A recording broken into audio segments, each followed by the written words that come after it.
First and foremost, just because you're an extrovert, it doesn't mean that networking is going to be easy for you.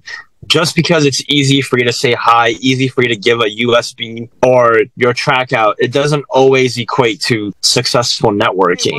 What's up, everyone? Welcome to another edition of the YouTube video of the Artist Map and Faculty of Electronic Music. I myself is Gio with Artist Map and 6 a.m. Got Aatrox from Montreal, Canada. This is Kevin from 6 a.m. Content Director and SVS. We are going to be talking about those that have an extrovert personality, and more importantly, you know, what not to do when you're super gun-ho about networking opportunities. So I would consider myself more of an extrovert, meaning like I don't mind saying hi to people, putting myself out there, you know, understanding that the opportunities are out there for the takings. First and foremost, just because you're an extrovert, it doesn't mean that networking is going to be easy for you.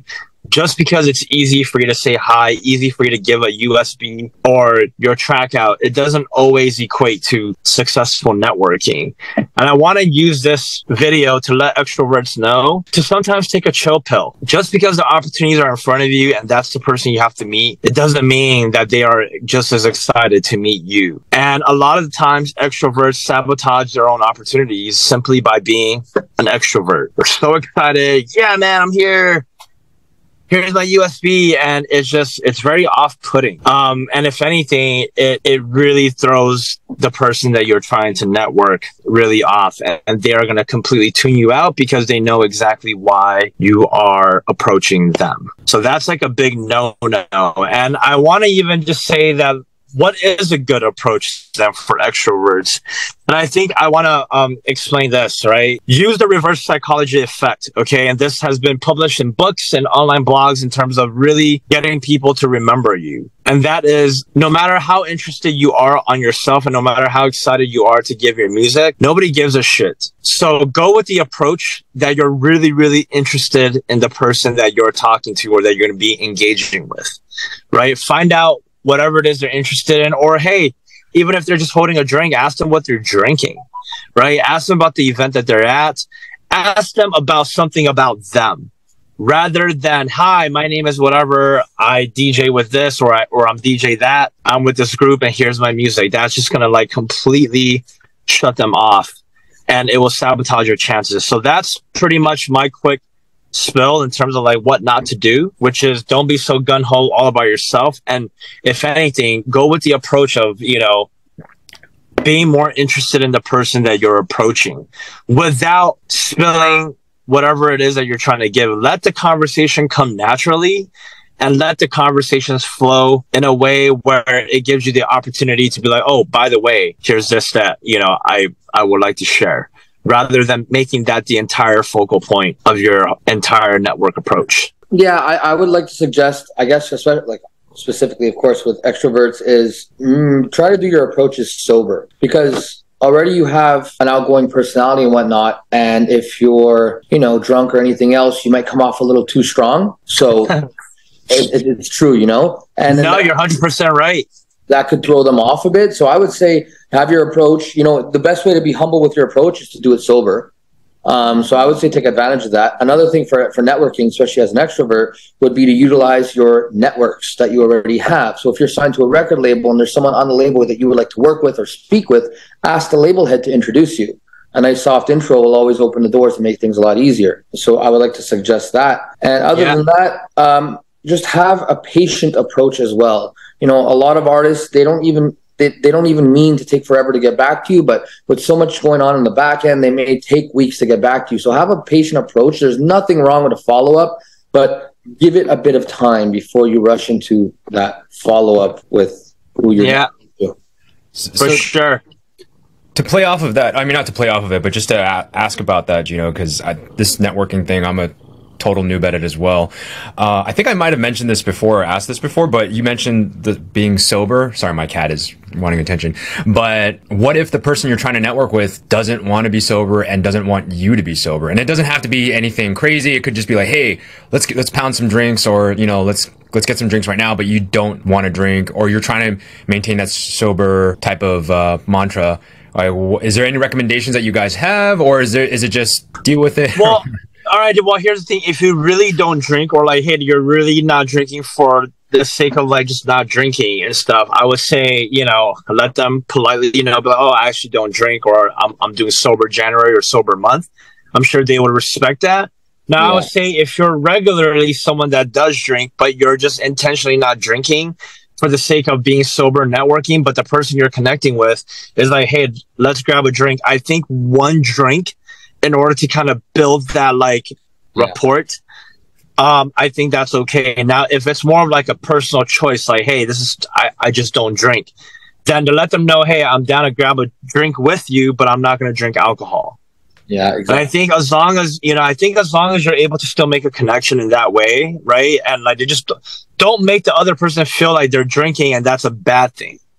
Right. Just let them know, if you don't drink alcohol, you can just say, hey, I'll come and grab a drink with you, but I don't drink alcohol. I'm sure they can respect that. Or if you're someone that does drink, hey, maybe that could be the factor that does open up some doors. It's a give and take. I feel like with networking, there's no right or wrong answer. It's just more so the vibe and the approach and, how you feel in that situation. And also, I find the easiest way to network a lot of people is just write to them and tell them you appreciate their music. Yeah. That goes a long way just by writing that one message. Yeah. You'd be surprised how often they reply, and you'd be surprised how often you could build off that. For sure. Look, this is a tip that I was going to drop on the introvert as well, but I think even for extroverts, I think if you're able to connect with them online before knowing they're going to be there, that is always a nice icebreaker, so that at least when you meet up, the first thing you can say is, hey, we DM'd each other, or hey, I DM'd you, as this username.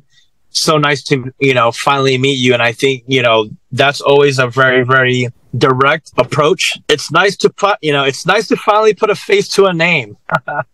That's a good one, man. That's my ADE classic line right there. It's so great to put a face to a name.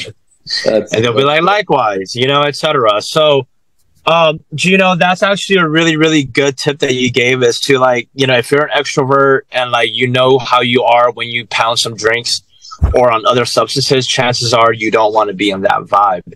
And, I would even say, look, it doesn't matter if you're an extrovert or introvert, you're going to be a little bit nervous. And how extroverts come off really nervous is they go straight for the kill. 100%. Hey, this is who I am. Hey, I know this. And not realizing, oh man, you were just too nervous and you went straight into your personality of telling that person who you are when they don't give a shit. Mm-hmm. And you should really go with the approach that you are interested in the person that you're talking to, because look, there's no faster way to put people off by talking only about you. And there's no faster way for people to be interested in what you have to say when you make the conversation all about them.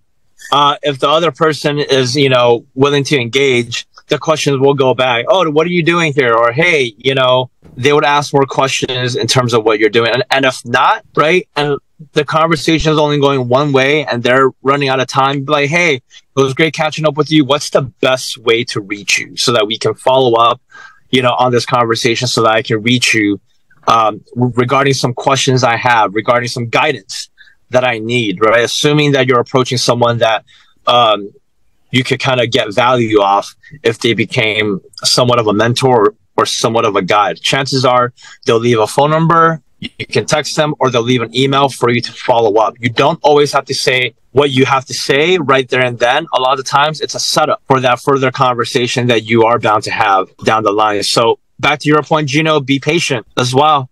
Just because you're meeting them for the first time, second time, third time, it doesn't mean it's the right timing. And I think for anyone that is out there to network, even if you're there for a workshop or at ADE, where it's like, it's my only shot of the year to meet this person. No, it's not. It's your only shot right now to make a good impression so that you can figure out ways to carry that conversation even after ADE is done, or even after that festival is done. Yeah. Totally. All right. So, without anything else to add, I think that pretty much wraps up in terms of our do's and don'ts for people that are naturally extroverts in the world of networking. It's so important, networking.